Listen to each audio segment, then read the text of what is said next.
Hey YouTube, I'm Zakia Tuggs and welcome back to my channel, you guys. As y'all can tell by the title below, today I will be sharing the story of when one of my close friends tried to ruin my life through cyberbullying.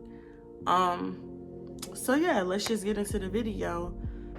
Before I get into the video, I do want to make a quick disclaimer and say that this video is, not a bashing video. I'm not trying to bash anybody. I'm simply just telling my truth, telling my story, and spreading awareness about cyberbullying and just the effect that it can really have on people.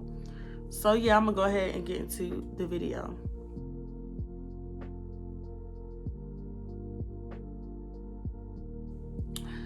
So, first, I just want to start off. I don't even know where to start with this video, y'all. This is a really touchy topic for me, but I'm choosing to share it because, one, I feel like awareness needs to be spread about cyberbullying. Like, I never realized how much it could impact somebody until it happened to me. That's one reason, but also I am posting this video to stop the questions because this continues to weigh over my life because I keep seeing questions about it and I don't want to see any more questions after I put this video out. So I'm definitely just about to lay it out there, clear the air, and be done with it basically. So I'm gonna just start from the very beginning of the story, just give you guys the background of the story so that y'all really understand. I apologize ahead of time if this video is long, but I want to give you guys all of the details without leaving anything out. So yeah. So basically the story, I would say the story started freshman year of my first semester of college. So I don't know if you guys know, but when I first got to Howard, I was having a very hard time adjusting. I was really far away from home, so I was getting homesick, and I was just not having a good time adjusting. And you can go back to some of my videos. I actually made a video because I was thinking about transferring. It was literally just that bad, but it is what it is. So that probably was in like October when I was really feeling that way.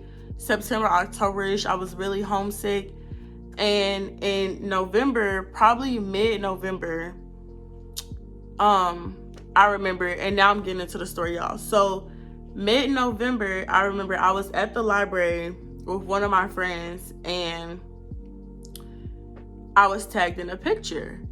And so I clicked the picture, I went to Instagram, and it was a picture of these two girls that are in my class, and it was just like, oh, they talk about everybody.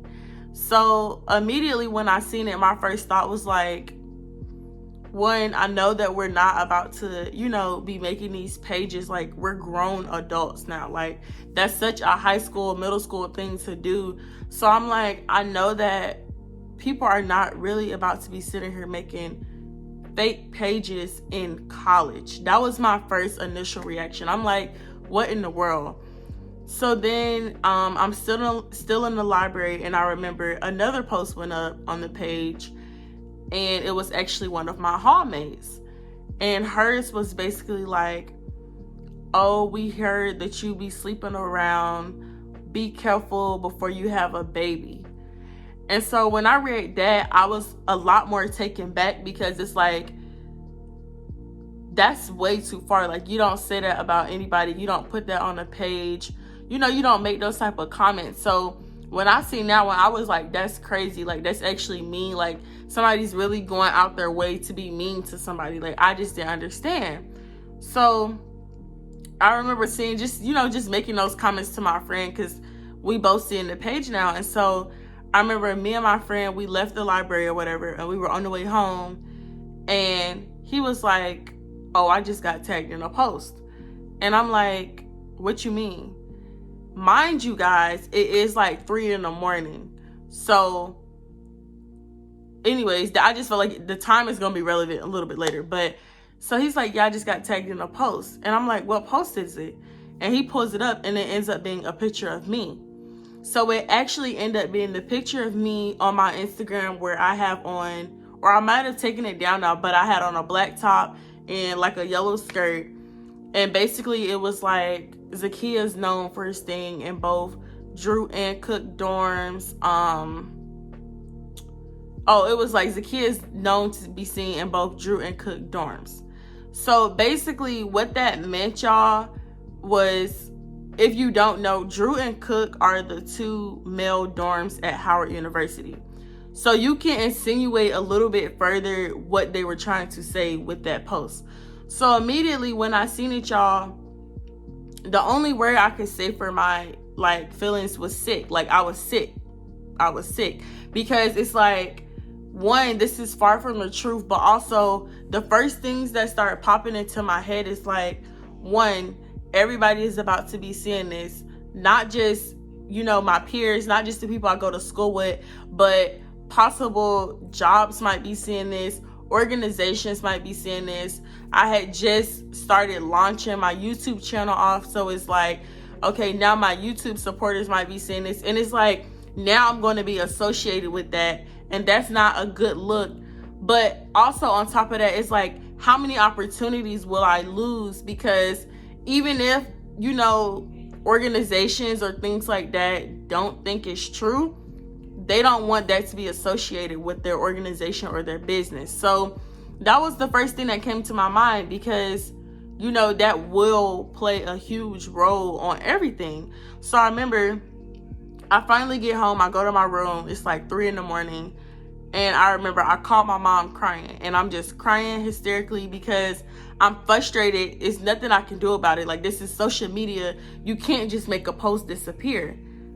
And I remember I called her and I'm crying hysterically. I don't know what to do. I'm like, look at what I'm finna send you. So I sent her a screenshot of the post, and she was just completely taken back. But, you know, she told me, she was like, don't stress it too much. She was like, you know that you have put yourself on this platform, and everything that comes out of it is not going to be positive. Like, negative things are going to come out of you being on a platform. And, you know, when she said that, it kind of did calm me down a little bit, because that is the reality of the situation. Like, as much as we wanted everything to be positive, that's just not, you know, that's just not realistic. And she also told me, like, you also can't stress about it, because there's literally nothing you can do, you know, but hope that it gets taken down. Report it until it gets taken down. But at this very moment, what can you really do about it? And when she told me that, you know, in a sense, it was definitely, it helped calm my nerves, because also at the time, like I said, I had so much other stuff going on. It's like, I can't really give too much, you know, attention to this when I have all this other stuff going on the side. And also, I was trying to work on just being a lot more positive. I was definitely trying to work on being a lot more positive and just trying to look at the, you know, the good and things. So I was trying not to let it get to me. So anyway, so I remember I stayed up the rest of the night just reporting. Like, I probably reported the page, y'all. Like, I can't even tell y'all how many times I reported that page. But I remember I went to sleep probably for like 30 more minutes, because I did have class the next day. And I remember I woke up praying, hoping to God, y'all. I went to sleep. I prayed to God. I prayed to God that the post be taken down, the page be deleted, everything gone. I woke up the next morning, y'all, and it was still up there. Literally, my heart dropped. Like, I just didn't know. Like, it was so many emotions what I was feeling, because one, I was mad, I was upset, I was angry. But on the other hand, I felt embarrassed. I felt sad. I felt like helpless, because there was nothing I could do about the post. Like, I had reported it as many times as I could. So there was nothing I could do. I was sending it to my friends. I was like, y'all, report it. Like, we got to get it taken down. And I remember, also that next morning, there were a lot of other people posted on the page. So I wasn't just the only person. Like I said before, I was tagged in a picture before, and then one of my hallmates was posted. And I remember when I woke up, it was some guys posted on there, some other girls. It was things on there saying like, oh, we heard that she sucks, fill in the blank. It was like, oh, we heard she sleeps around. Just all of these really derogatory terms about people, just really disgusting. And it was just like, is somebody really doing this, trying to destroy people? And the other thing about the post was that a lot of the freshman class were tagged into the post. Like I said, on my post, my friend was tagged into it, but a lot of other people were tagged on it. So it's basically getting the page more exposure. I also woke up to story posts about me. So the story post would say, is she a hoe? Yes or no?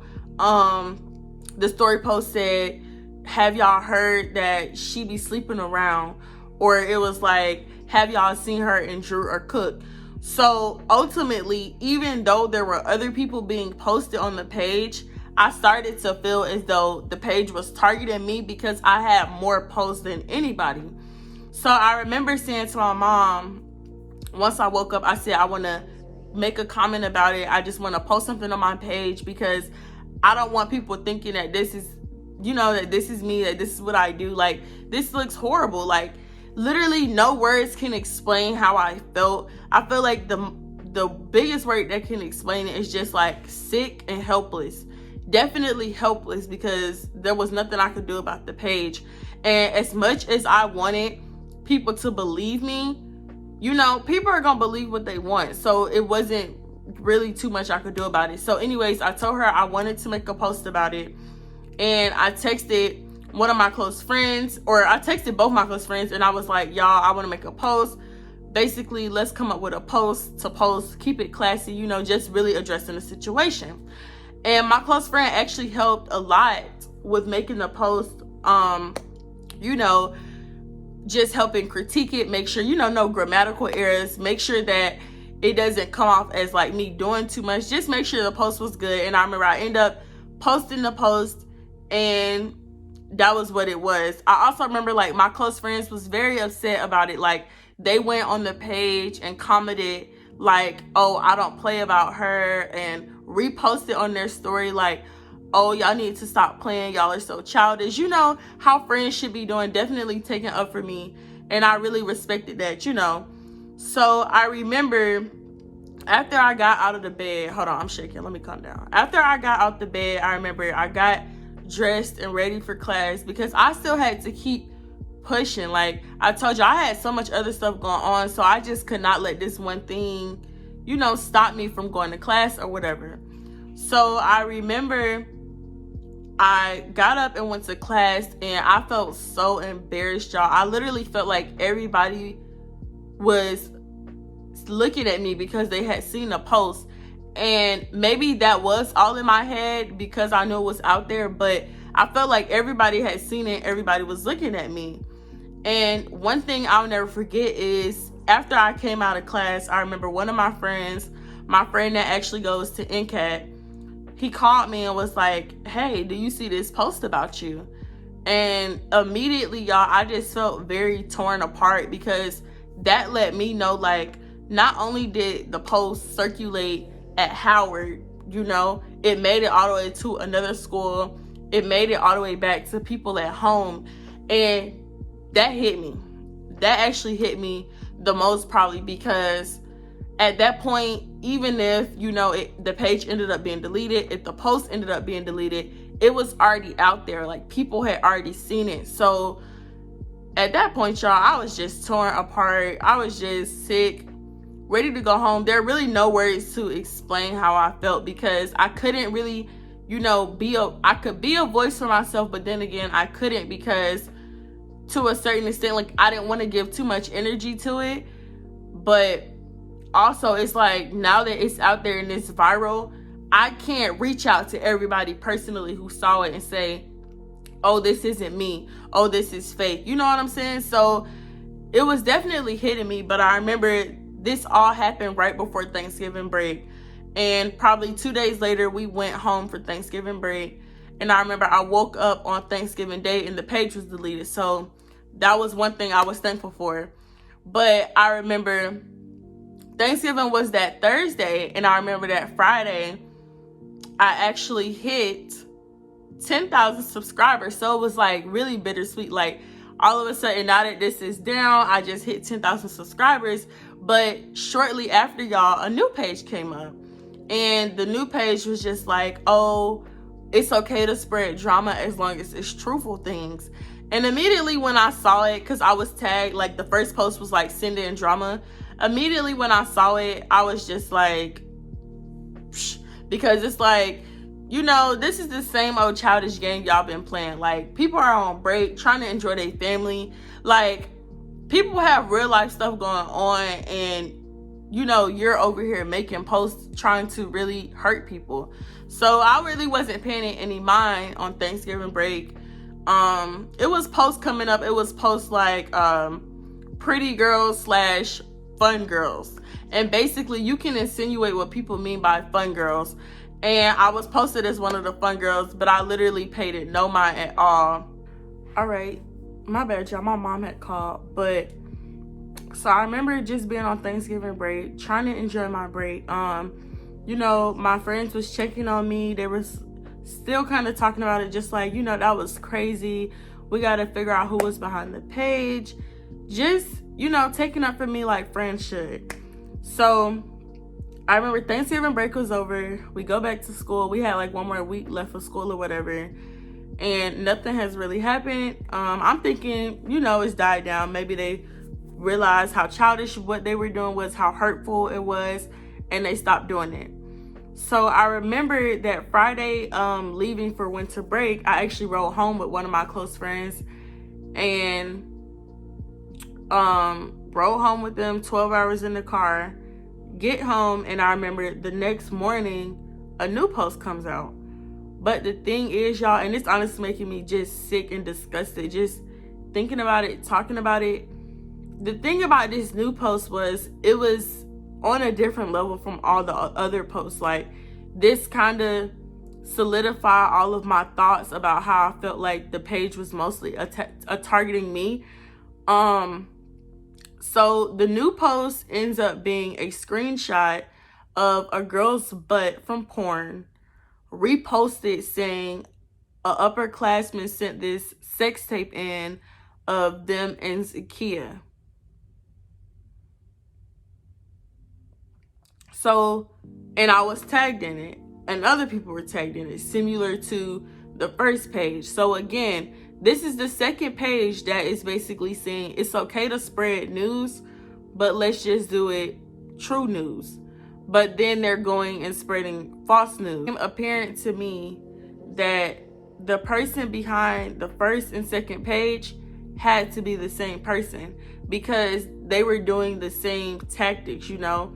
The other thing that was aware to me was that they were really trying to hurt me, because I think going from words and then trying to create fake evidence is really trying to discredit me and really trying to bring me down. Like, you didn't just use words this time. You actually tried to find a fake video and say that it was me in the video, and then go and tag lots of people so that this can get exposure and awareness. So immediately when I seen it, I sent it to my close friends, because we all in a group chat. So I sent it to my close friends. I'm like, y'all, like, what is this? Look at this. This is crazy. This is ridiculous. Like, they're literally tripping. And one of my friends was like, oh yeah, that's crazy. I can't believe that. I can't wait till we find out who it is. We're going to fight them. Like, this is unacceptable. Just all of that type of stuff, saying like, I can't wait till they get kicked out of school and all those type of things. And, you know, we just going back and forth like how friends, you know, how friends would do about a situation like this. And I remember I screenshotted it again, and I sent it to my mom, because she already knew the first incident. And even from the first incident, I always wanted to know who was behind the page so we could really get to the root of the problem. But after Thanksgiving break and, you know, that whole week where they didn't like post anything, I kind of just was trying to move forward, you know, because like I said, I had a lot going on. I was just trying to look at the positive things. Now I'm back at home with my family, just trying to enjoy the time with my family.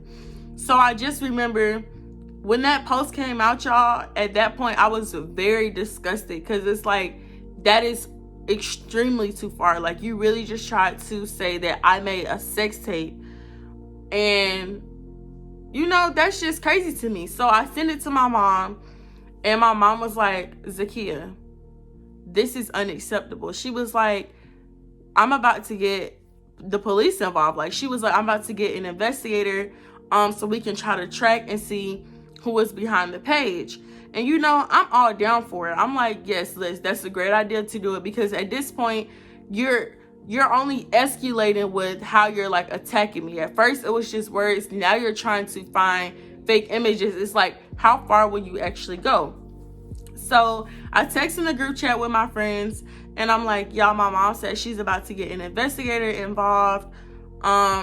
I was like, so this is good. We should be able to find out, who is behind the page or whatever. Less than 15 minutes later, the page comes down. I kid you not, y'all. And it's literally so sad. Like, less than 15 minutes later, y'all, the post and the page come down, completely down. So now I'm like feeling suspicious, like, because that's no coincidence. This entire time, the first page, it never came down until people reported it. It had to get forced down. The second page has been up for like 2 weeks. So it's like, why now, once I started mentioning the police, and I also only told y'all, is the page coming down? So I told my mom, because now I'm feeling like, who can I trust? So I told my mom, and my mom was like, that does not sound right. She was like, that doesn't sound right at all. She was like, ask them, did they tell anybody, that you were getting the police involved? So I text them, and I'm like, hey, did you guys tell anybody that I was about to get the police involved? And one of my friends is like, no, I didn't tell anybody. And my other friend was like, oh yeah, I told so-and-so, and so-and-so runs their mouth. So basically the backstory behind so-and-so was that so-and-so was over an organization, and my friend was basically saying that so-and-so was telling them that they need to watch being my friend because it's starting to affect their brand. And so they were basically telling so-and-so so that they can know that that isn't really me, and that I am working on it, getting the police involved. So when my friend explained it to me that way, I was like, okay, that makes sense. Like, you're just trying to let them know, like, I'm getting the police involved and that this isn't me and they have nothing to be worried about. So I was like, okay, cool, that makes sense. And also my friend added in like, oh, and so-and-so runs their mouth. They probably told other people in the organization. So now I'm thinking, oh, maybe somebody in the org is behind the page.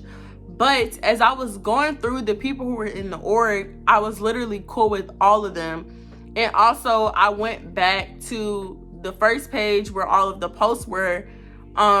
Mind you guys, there were 10 people plus posted on that page. So 10 people's lives, could have been ruined by that page. 10 people plus. On the second page, 10 more people plus posted on that page.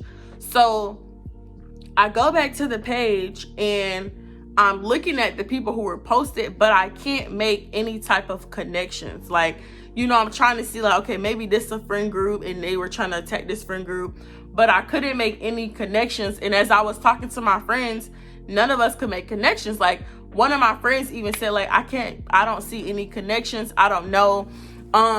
The same friend was saying like, oh, do you think it could be so-and-so? Do you think it could be this person? Do you think it could be that person? And I'm like, no, I don't think it could be them. But as my close friend is telling me these things, it's making me paranoid because that's my friend. So it's like, of course, if my friend, if my friend is kind of saying these things, I'm going to trust and believe them. So, I'm starting to question like, hold on, maybe I need to stop being cool with this person. Maybe I need to fall back from this person because it could very well be them.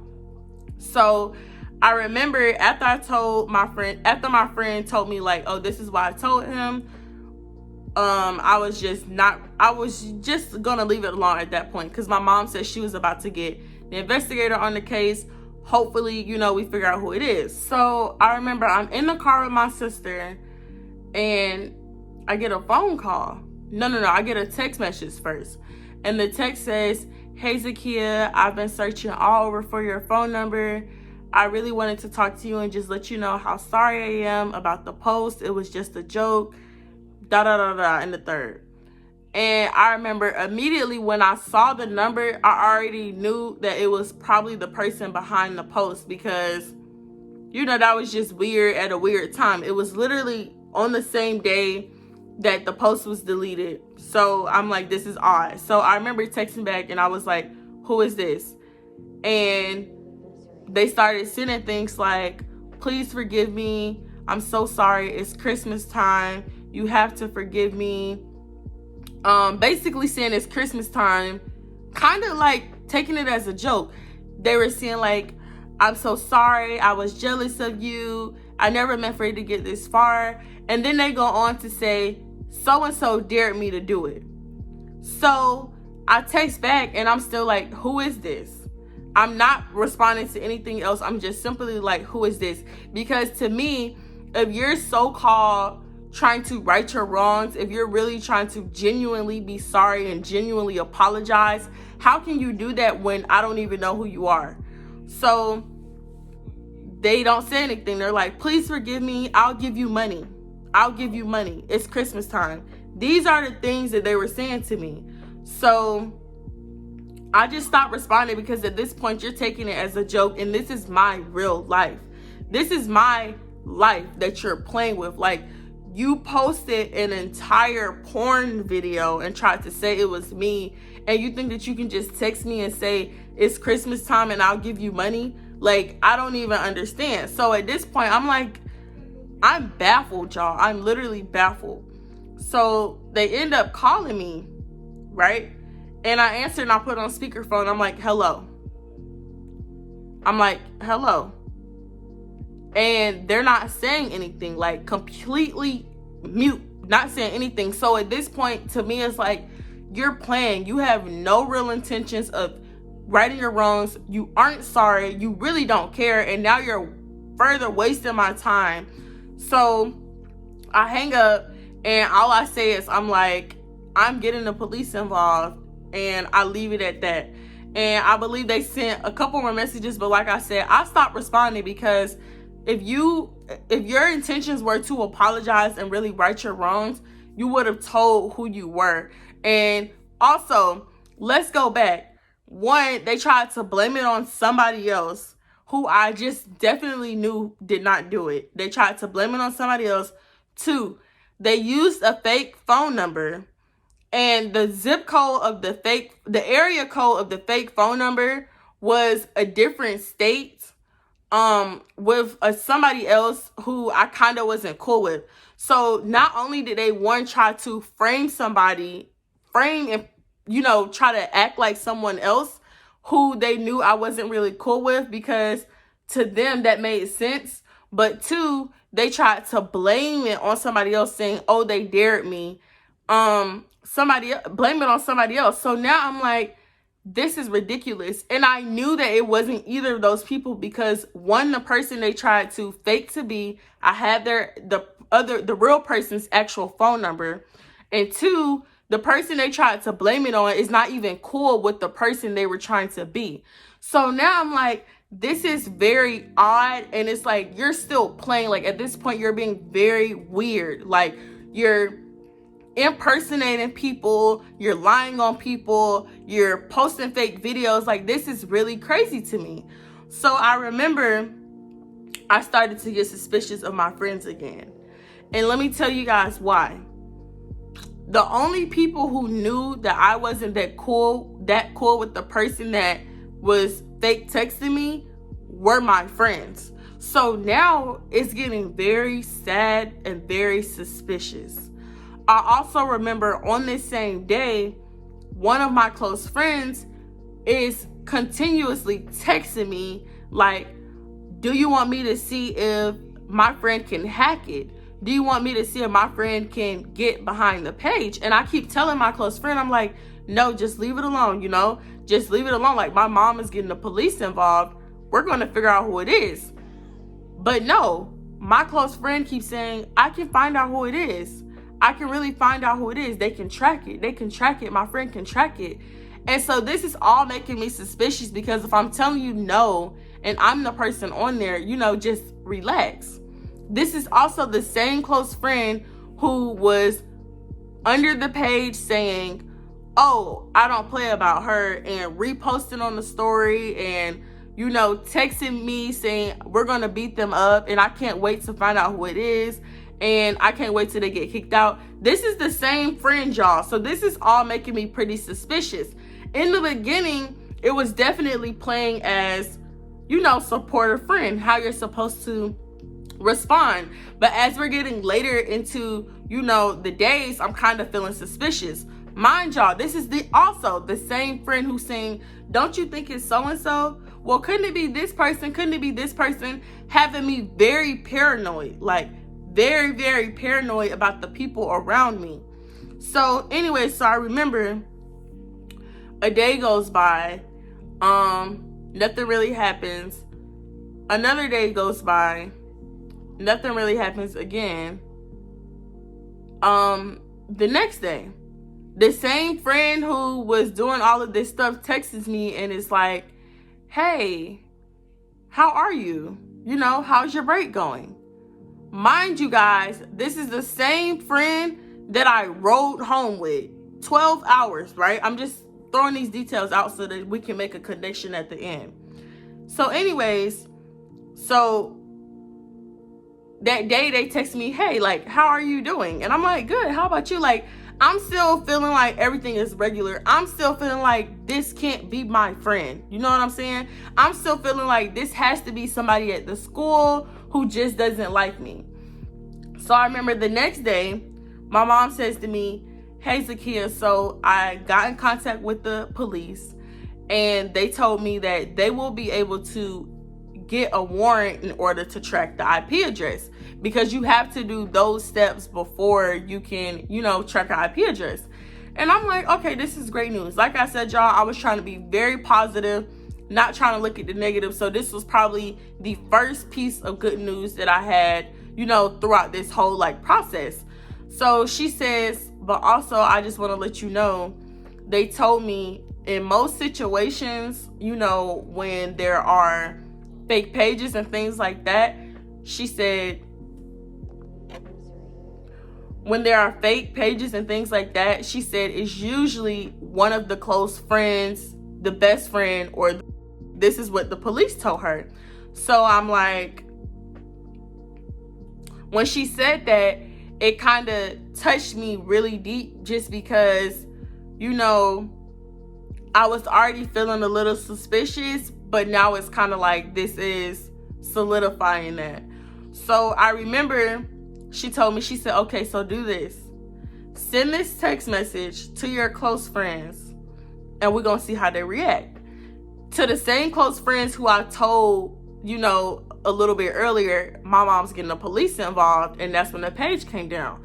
So we're going to repeat the same thing and see if we get the same like behavior out.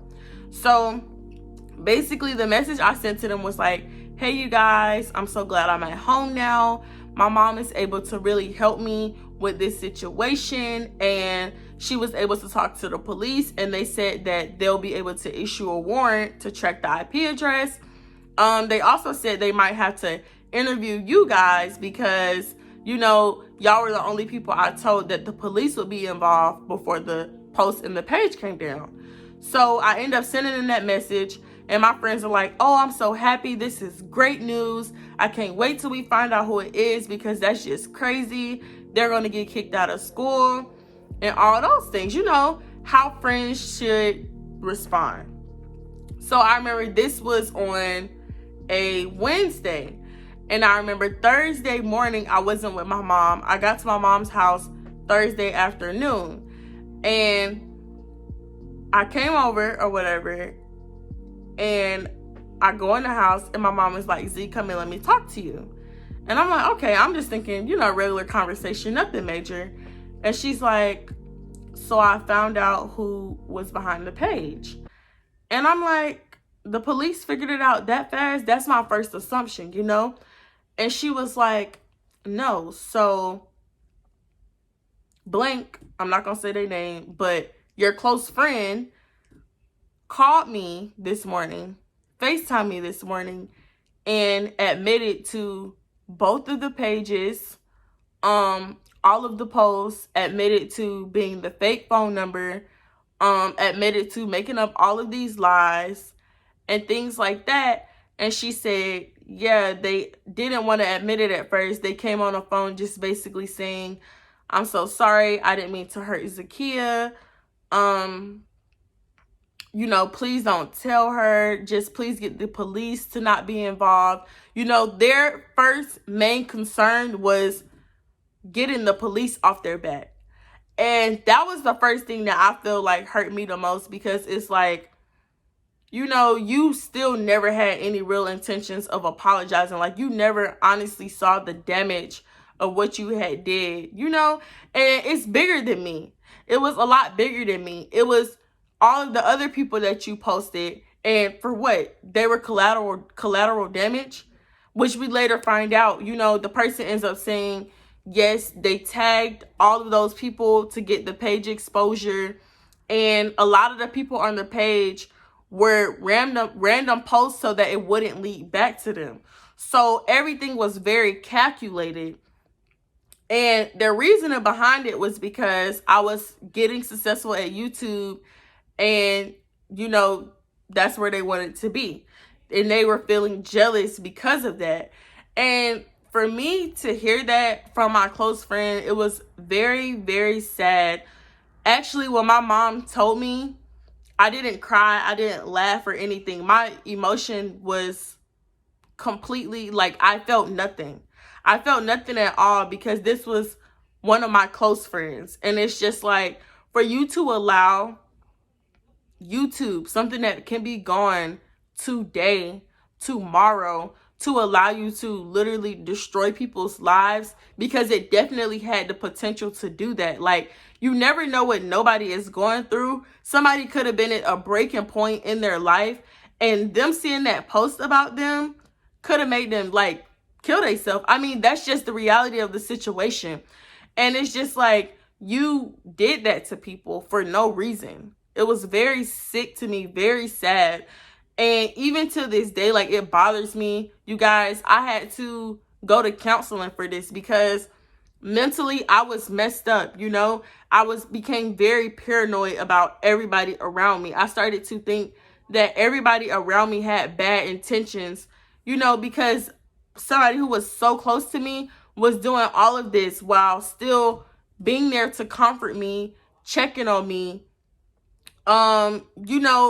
being that supportive friend, but on the other hand, still in my face while they're doing this.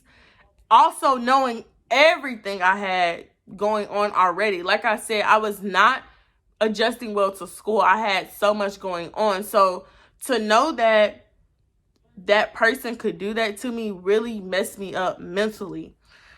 But so anyways, I remember my mom told me, and my first concern was like, I have to get, okay, sorry. I was about to say something. Okay. So my concern was just like, this is really crazy, and there were a lot of life changes that had to be made. A lot of life changes that definitely had to be made. And it's really sad, you guys. I don't even know, like, when I can't even explain to y'all. But like I was saying, I honestly can't explain my emotions.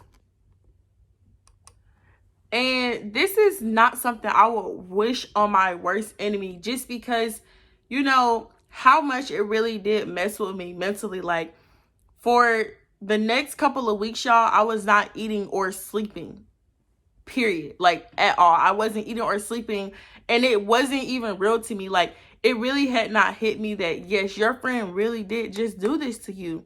My friend, you guys, my friend since the 6th grade. been through so much together, did so much for each other, and I just could not believe it. But anyways, not even gonna dwell on that too much. So after the same day, I guess, once my friend, told my mom, they were trying to reach out to me.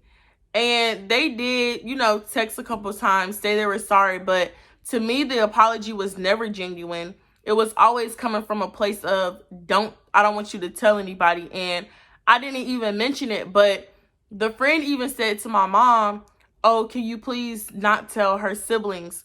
Can you please just keep this between us and not, get the police involved? And to me, it's like the fact that that's your biggest concern right now when people's lives are on the line. It's crazy to me. Like, the fact that you could be trying to protect your reputation after you tried to destroy other people's reputation with false information, and I will only be putting out truthful things, is completely mind-blowing to me. And it still is mind-blowing to me today. So after that, there were definitely some steps that had to be taken as far as the school situation, and just how to handle it and things like that. But I'm going to do a completely separate video about that. So my camera keeps messing up. But anyways, I'm going to do a completely separate video just about the process. So yeah, I'm going to just go ahead and just finish off by letting you guys know my final thoughts on it and just advice that I would give y'all, because that's ultimately the entire purpose of me sharing the story, is to give my thoughts and my advice on it. So first, like I said, I was having a very hard time actually accepting that it was my friend who did it.